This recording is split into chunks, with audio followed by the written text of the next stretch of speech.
In this video, we're going to talk about how to customize your course navigation, or what's called your course menu. Your course menu are these tabs here on the left side of your course. It gives you access to the various areas within your course, such as instructor tools, e-text, gradebook, etc. What's great about your course menu is you can customize it. You can add new items, hide existing items, or even completely remove items that you don't need. To edit your course menu, select Manage Course, and then Edit Course Menu. And here we see a representation of our course menu. We can expand or collapse menu items just like we can in our actual course menu.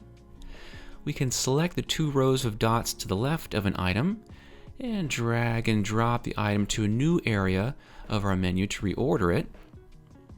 We can even use this method to reorder items that are nested too, like you see here. We can change which items are visible to our students by selecting the toggle here to the right of an item. Any item that has a check mark next to it is visible to students, but we could change that so certain items are no longer visible to students if we'd like. And notice when I make an item hidden from students, like Pearson e-text here, that item now displays the Hidden from Students icon in my menu to let me know that my students don't see that item in their course. If I select the Options menu for an item, I can edit that item. That allows me to change the name of the item and adjust some of the metadata for that item if I'd like.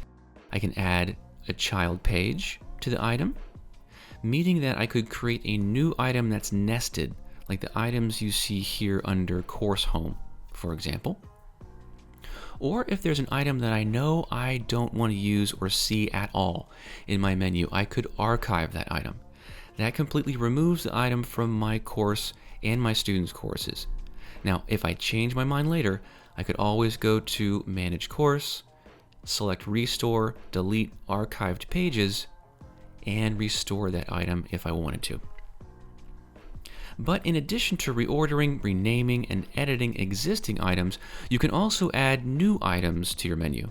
Let's say we want to add a new menu item which provides our students with quick access to, say, a video for class. To add a new item, I'll start by selecting Add Page. I'll give my item a name. I'll choose a content type for my item. I could choose Rich Text to use this text box below to add text, images, links, and videos. Or I could choose Link to have the new item act as a direct link to a web page. Or I could choose Document, which allows me to upload a document to share with my class. In this case, I'm going to choose Rich Text. I'll start by adding some info so my class knows what this video is for. You can use the menu up top here to format and insert items. I'm going to choose Insert, and you have a number of options here, but I'll choose Media.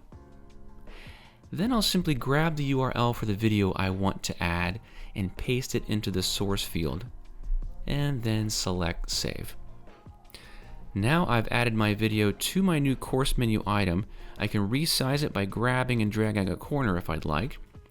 When I'm done editing, I can select Add to add the item to my course menu. Then I can drag it to where I'd like it to live in my menu. And I can always come back later and edit the item more if I'd like, or archive it if I no longer need it.